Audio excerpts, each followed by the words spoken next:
listen to my shows, I told you on a Tuesday before the Braves called up Riley on Thursday, go get him now. It's imminent. I was right.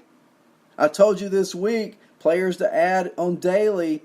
I've been right a few times. I think I'm going to be right on Willie Castro. Okay? He's 16 for 42 over his last 10 games. That's 381. He's hitting 335. He's 22 years old. That's on the year 335 at AAA. Okay, he only has one walk in his last 10 games, but he has 17 walks in 46 games. Okay? He's a player I think Detroit's going to take a look at the major league level sooner than later. Willie, Willi Castro. So let's look at some rookies. Now, there's some games going on today. Oh, yeah. Let's talk about some of those. Are you ready? I'm ready. Let's see.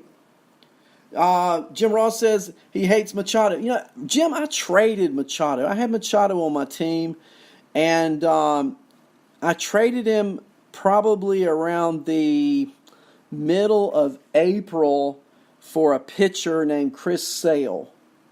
And I did that with this thinking in mind. I had Tatis, I had Moustakas, I had Chapman, I had Devers all on my team.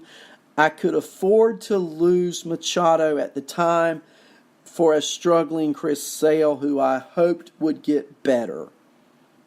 And I was lucky or good or both, and it worked so far.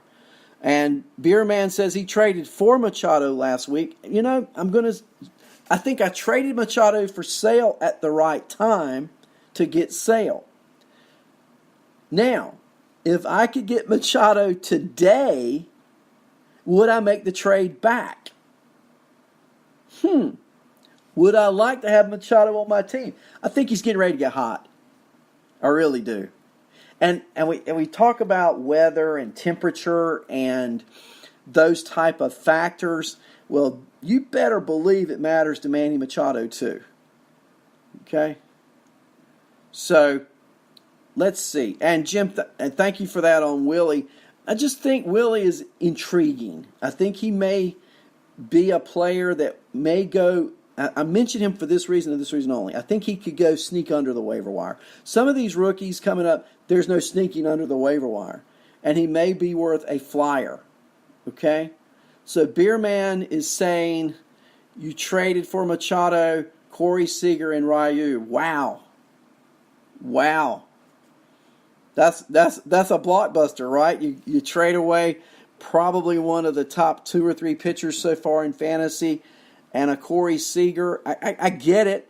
And it's probably the same kind of logic in reverse that I used when I traded Machado for Sale. Love it. Got to try to get better. Got to know the needs of your team and the overall structure of your team. And see, Beerman, I don't know the structure of that team, but I'm assuming you felt you could spare Ryu. Plus, you probably figure at some point he's going to get hurt. Yeah, sell high, buy low. I got it. And Ryu probably will get hurt. That's been his history. So we'll see how it goes. All right, let's talk about our games for today. And thank you for going to the chat room. I love looking at the chat room while I'm trying to get this material out to you. We've got about 10 minutes or so to go. I want to go through the schedule for today and some hitters to either grab in daily or not pay any attention to. Okay? So let's start with the Cardinals and the Cubs. Today at Wrigley Field, Miles Mikolas, who I don't want any part of pitching in Wrigley Field, okay? Miles Mikolas against the Cubbies. The Little Bears will be throwing Cole Hamels. And here are some batters, Cub batters historically. And I've got a list. I've already done a list of a lineup for you in daily. Let's see. I don't know about money-wise and all that, but here's some players. And I see, first of all, Beerman had Sale, Carrasco, and Greinke. Now you got a problem with Carrasco, and we don't know how long he's out with that blood disorder.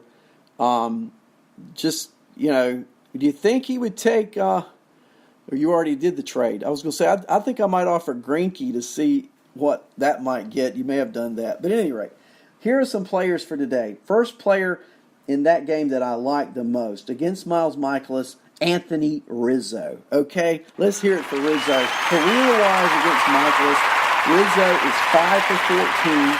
That's a 357 average. Yeah, and I'm loving me some Anthony Rizzo today at Wrigley Field against Miles Michaelis. Three other players of note there with 10 or more at bats against Michaelis. Javier Baez, 3 for 13 with a homer. That's 231 average. Jason Hayward, 3 for 12, 250 average. Chris Bryant, 3 for 13, 231. They're the only players that are over 200 batting averages with 10 or more at bats. Now, a player to beware of, it surprised me a little bit, and maybe it's the off-speed offerings of Michaelis, but beware of Kyle Schwarber today. Beware. Okay? That's the beware button. You got me? He's only 1 for 10 in his career against Kyle Schwarber with 4 strikeouts. So how do the Cardinals fare against Cole Hamels? Well, glad you asked. Matt Carpenter, 5 for 15 in his career. Marcell Ozuna, 9 for 35, but of those 9, 3 have been home runs.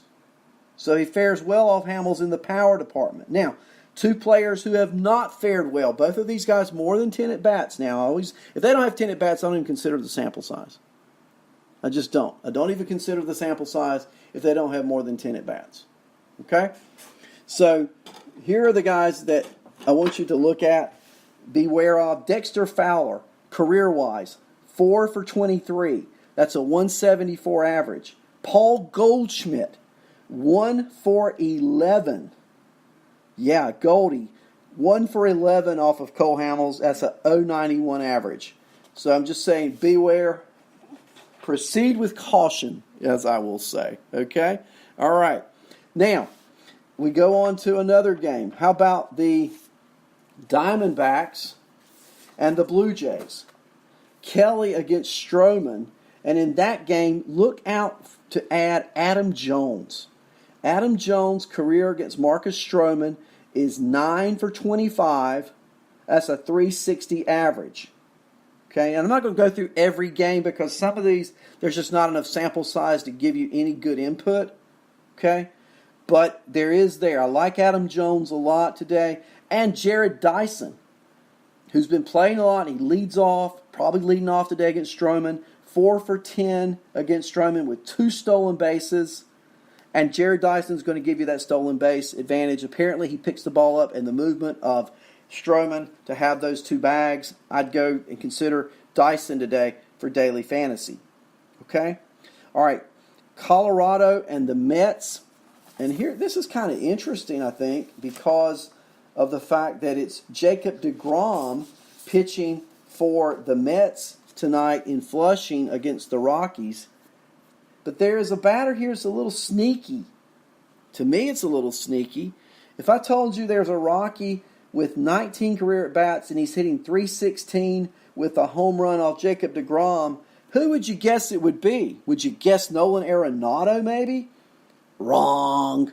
Would you guess Daniel Murphy maybe? Wrong. Ian Desmond. That's right, Ian Desmond. 6 for 19 against deGrom, 316 average, and a home run.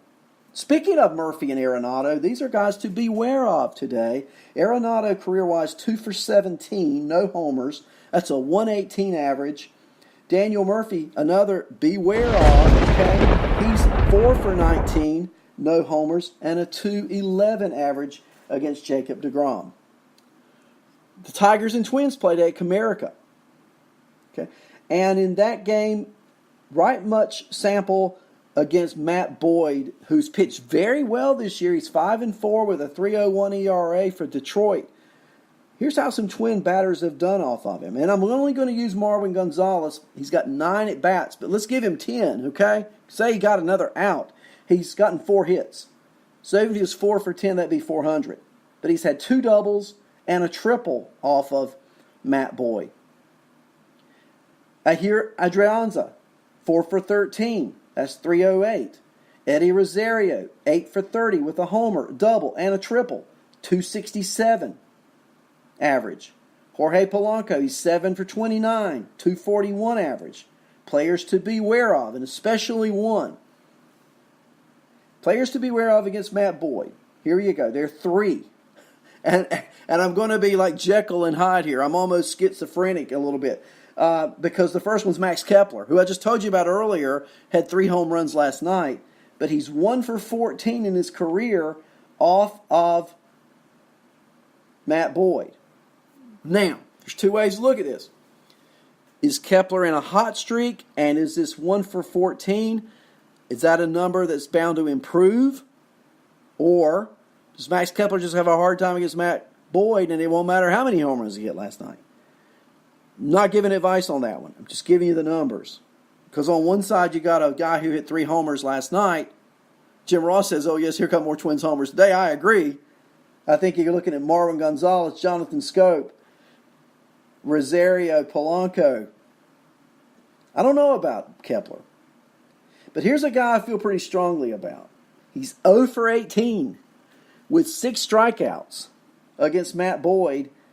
It's Byron Buxton. And I'm staying away from Byron Buxton today. I do not recommend adding him in any league against Matt Boyd. If he's on your team and you've got another outfielder, let's put Byron Buxton on the bench and let's let someone else play. 0 for 18 with 6 strikeouts against Boyd. Okay, moving along. Let's move along because we only got about 2 minutes here. In the Tampa Bay-Boston game against Rick Porcello, Avisail Garcia is 9 for 24 with 2 home runs in his career off of Porcello. In the Brave-Marlin game, Freddie Freeman, he's a player I got to have today, 9 for 23, 3 home runs, 2 doubles, and a triple off of Urena. Freddie Freeman's set to go off tonight in that game for the Braves. He's hitting .391 off Urena. Okay? Continue to move.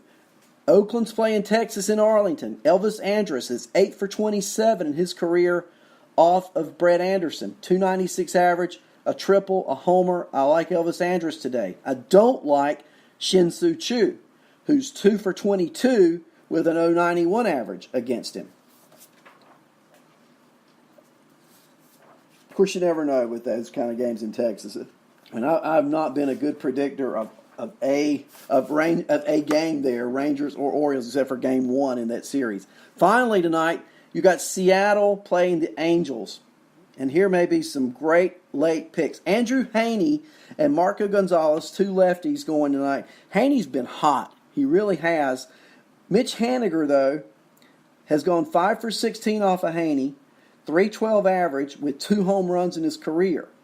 I like Haniger tonight. Even though he's not had a good year so far, I like him tonight because he appears to see the ball well off Heaney. But here's the player of the night. Of course, he's the player of the year, like every year. Look at what Mike Trout does against Marco Gonzalez, will you? 12 for 26 with 2 homers, 3 doubles, 4 walks. That's a .462 average for Trout against Marco Gonzalez. He's a gotta add. And another one you may want to add is David Fletcher, 8 for 20, a .400 average off Marco Gonzalez. Tell you what I want you to do. First of all, I want to thank everybody being in the chat room. And yeah, okay, I just saw that too. I was just looking at my information on the Mariners. Haniger may not play. Something very painful happened to him. If he does play, he's a tougher nut to crack than I even thought, right? Would you say, Mike? We'll find out. Here we go. Lou, Easy Kill, Cha-Cha, all you guys in the chat room, thank you so much for being with me. I have, I hope, done at least a fair job. Filling in for Lenny, not easy, right? Not easy at all. But I appreciate you guys being with me. I appreciate the chat in the chat room. And I want you to do this. Follow up. Listen to your other podcasters on this network. We'll try to give you a lot of insight, things to think about. Go watch some baseball. First game today is at 2:20. Don't forget to lock those lineups. And until Monday morning at 10 o'clock, this is Arnie for Arnie's Fantasy World of Sports.